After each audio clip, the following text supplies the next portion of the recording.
Barbaro here. Welcome to the Dinner Table Podcast. I'm here with Michael Barbaro, which is my son. We're going to be talking about family life. We have a rather, some people say large family. We're only 6 kids, 2 adults in the house, something like that. Something like that. But Mike, I want to talk about, because a lot of people do ask us how we have this big family. We do homeschool. No, you don't homeschool anymore. But you have 5 sisters. What is that like? Yeah, that was my number one question growing up, is when I was probably 8 or 10 years old. People would come up to me and they would always say, "You got so many sisters, how can you manage?" And I would always respond with, "I have no idea." And it was one of those half jokes, half truths kind of thing.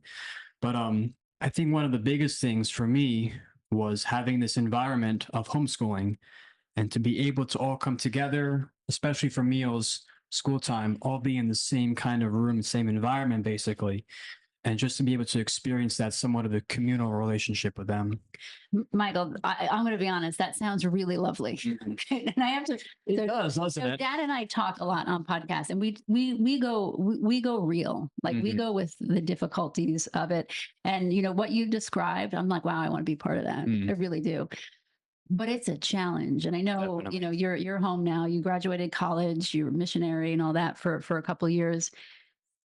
And I'm still homeschooling 3 of the kids. 3 of the girls are being homeschooled. This morning was really stressful. Yeah. Laura didn't want to do her math, and it was a big ordeal. And Yes. it's stressful. And I want to go there for a minute, because we have a connection at home. I feel like that's what a lot of people in the world are missing, is a connection between siblings and between parents. And everyone thinks we all have it all together at home. And I'm here to tell you that we don't. We're all figuring it out every day.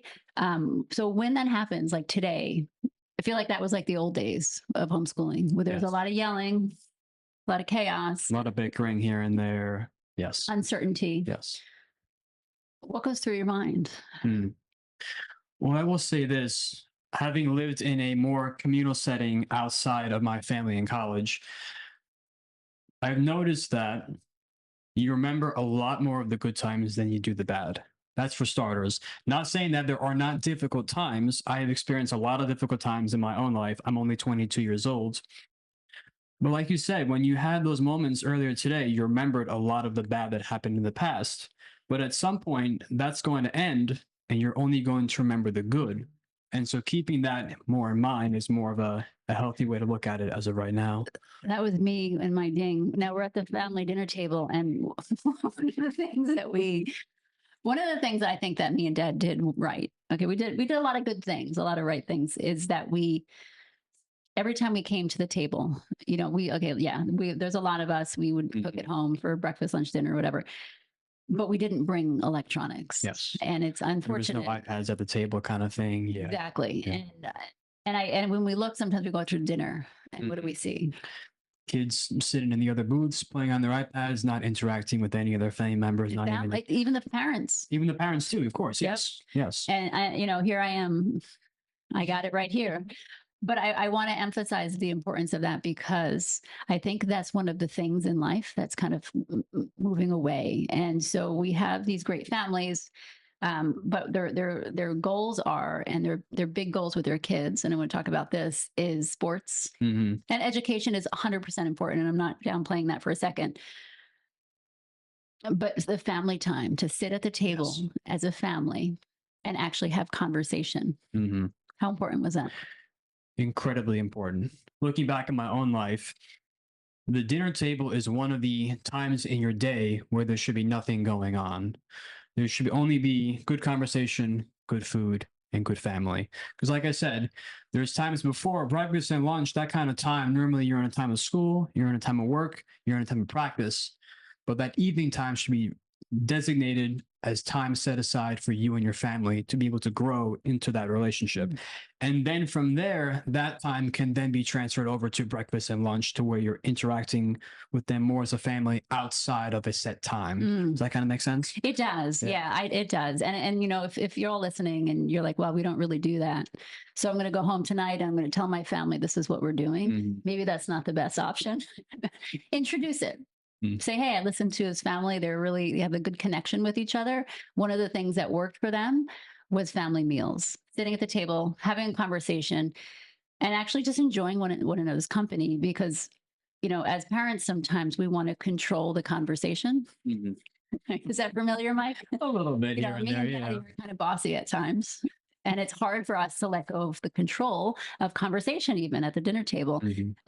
And so, just one of the things that I do at the table is you ask a question and you just let other people answer, Yeah. and you have no control over it. You sit back and you let them take over control. Exactly. Exactly. Yeah. Now, I think out of all the people in my life, I feel like you probably have learned that the most. As I said, you have five sisters, Mhm. and they all love to talk so much. Yes, they do. And so, give me the secret. The secret for me is just really learning what it means to be a good listener. Mhm. To build a relationship with anybody, with family, friends, anything like that, you need to be interested in their lives more so than you think they are in your life. And so when you sit back and when you keep asking questions, participating in we're all life coaches here, at least half of us are in our family now. You Yes. should see how our house is. It's very interesting now, Very right? interesting. Yes. We're all 4 out of the 8 of us are certified as life coaches and so on.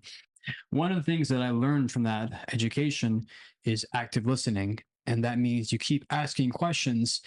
And specifically, you don't really anticipate what you're going to ask next. You just kind of sit in the moment and you wait for them to respond. And you just really like be with them on that relationship. So that's one thing that has really helped me to foster better relationships, especially with the family. Yeah, I love that you say that, because it can be a real challenge with anyone. I mean, you don't have to have five sisters. You can, Mhm. live with one sister or whatever, parents, because it's something. It's a skill that's really not taught these days. I didn't learn it growing up. I didn't learn it until I was in my 40s. Mhm. I kind of hinted at our two oldest to just do the life coaching, and it's really just a skill to learn how to communicate with people. It's excellent, and I'm really impressed that you did it. Really, Thank you. Yeah. 100%. So, well, Michael, what do you think this podcast? Who is this podcast for? And what can our later shows look like? Yeah. So one thing that we want to focus on in this podcast is making sure that families are able to come together and cultivate the kind of relationship that we have with our family. Basically, we want our family to be like other families and to be able to grow in that and to be even honestly closer than our family. Hopefully, that's the hope. Absolutely. Yeah. Yeah, no, and like I said, me and Dad are on other podcasts. We do have our own show, and we are real and raw. And I do want to bring that only because, like I said, many people just always thought we all had it together. We all figured it out. We're all this one loving family that never fights, never argues, never has issues. And that is so far from the truth. But at the end of the day, we do come together. There's a lot of forgiveness that happens. There's a lot of screaming and arguing, but then they all come together in the end. And I thought, man, we really we gotta really help other people, help other families. And I think this is part of it. I agree. Yeah. I agree. So thank you all for listening, for watching. If you have any requests on shows or ideas and topics, please head them our way. We'd love to take a look at those. Thank you all. Bye bye.